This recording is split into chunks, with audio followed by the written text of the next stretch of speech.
Hey YouTube, it's Do It Yourself Junkie here, and today I've got a review on the Janome New Home sewing.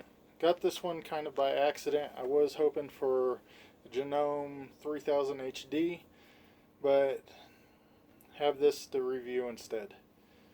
So basically, when you pull it out of the box, the sewing machine's going to look pretty much like this.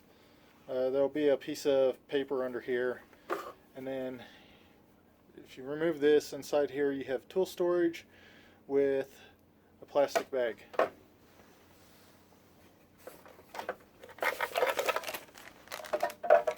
And then inside the bag you have needles, a seam ripper, and some different accessories like spare bobbins and presser feet for the sewing machine. And then one reason I like this machine, and most home machines are like this, is once you slide this table off, you have a free-floating arm here which you can put a pants leg or a sleeve of a shirt over and sew through only one layer of fabric.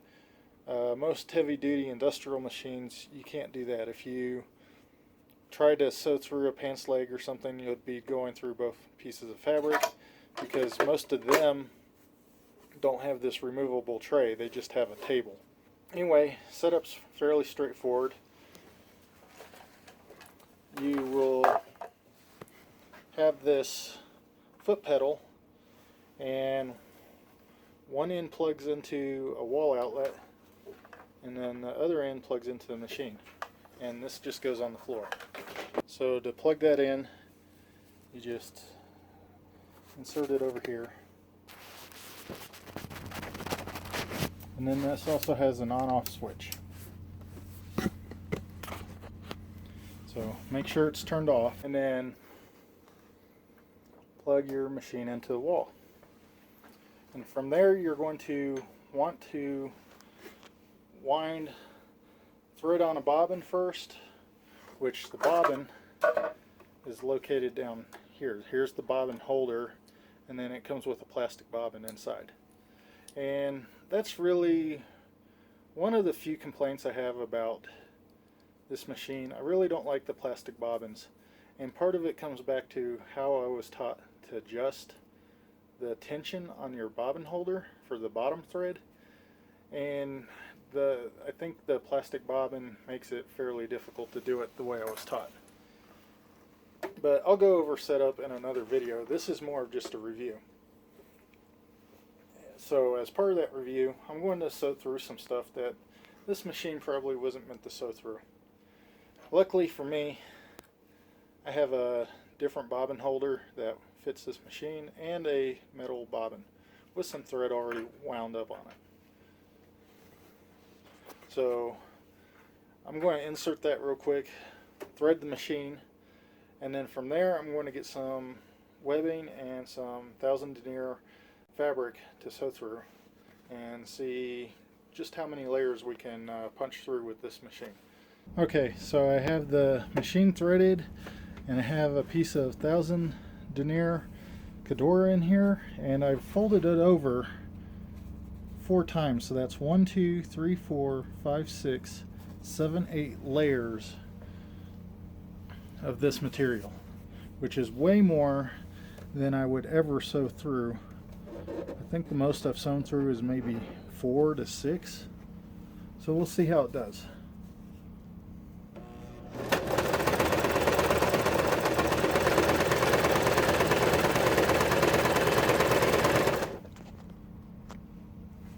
A little bit noisy, but it's definitely going through. That's about the max I would sew through.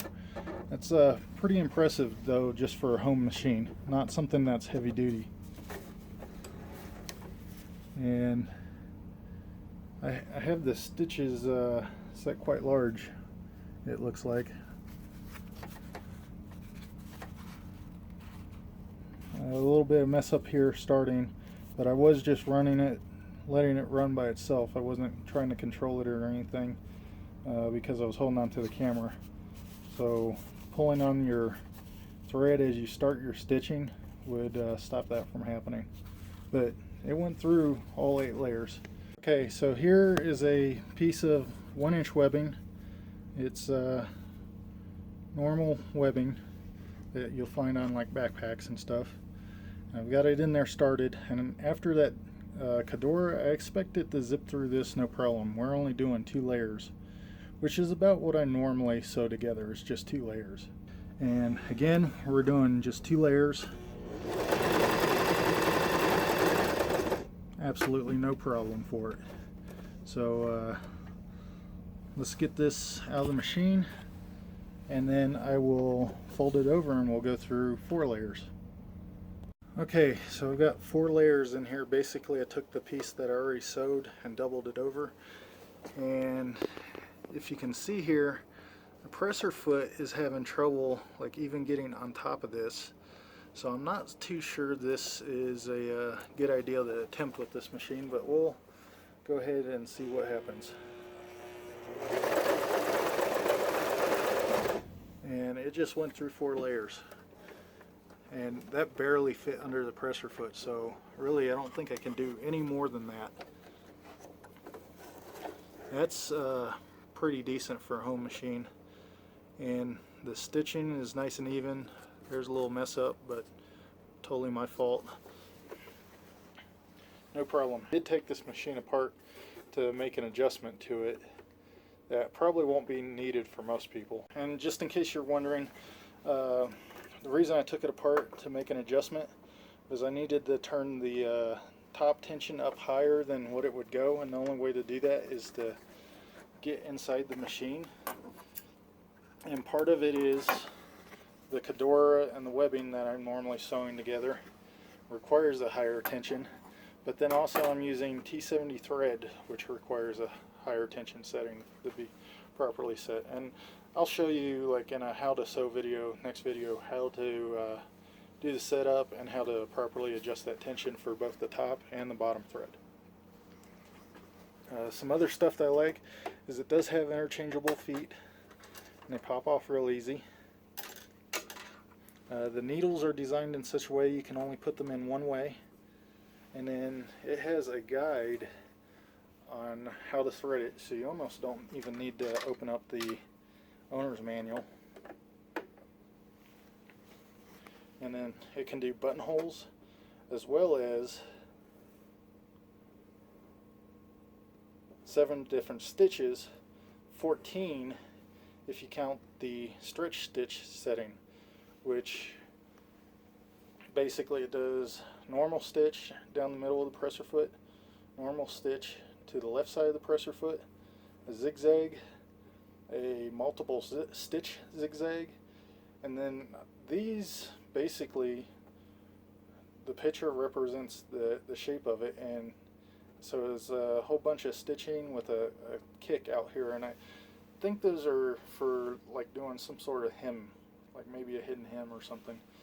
And then the stretch stitch basically takes those stitches and does multiples. So instead of getting one single stitch line, you now have 3. And it's pretty crazy how it does that.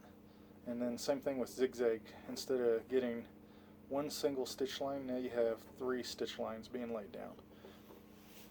And you can adjust the length or density of those with the stretch stitch. And so you just select pattern, and then you select length, depending on what you're doing. And this is a pretty cool stitch, and it can either be touching like that or separated out a little bit, depending on how far you move that stretch stitch. I'm using a stand back here for the thread because I don't have a normal spool of thread. Your bobbin winder is up top, and it's pretty easy to use. You just kick it over, and then this piece right here determines how much thread gets wound up on the bobbin. And it even has this feature where you pull out on the hand crank here, and that disengages the motor from everything but the bobbin holder or bobbin winder. And what that does is it disengages your needle, your rotary hook underneath, everything. So the only thing spinning is this when you load bobbins, which is a really nice feature. I think this might be the first machine that I've ever used with this. And then for thread, you just have pop-up spool holders, which obviously won't work with the spool that I'm using, but for normal stuff you'd buy in a store, it's no problem.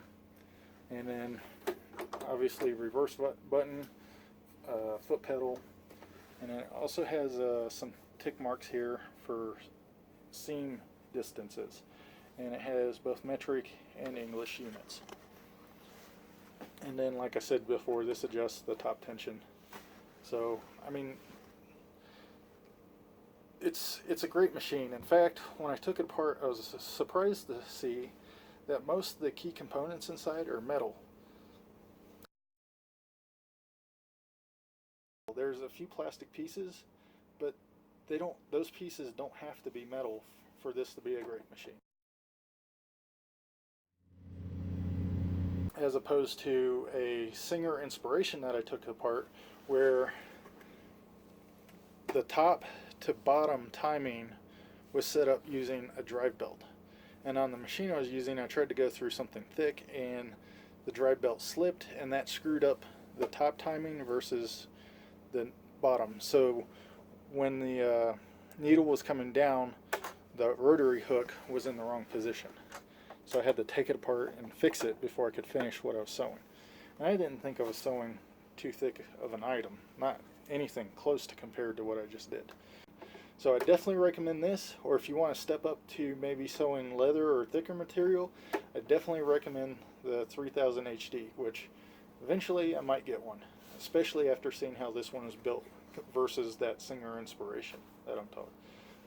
So as usual, there's a link down in the description where you can go purchase this machine. If you like it, thought this was a good review and plan on getting it, please use the link.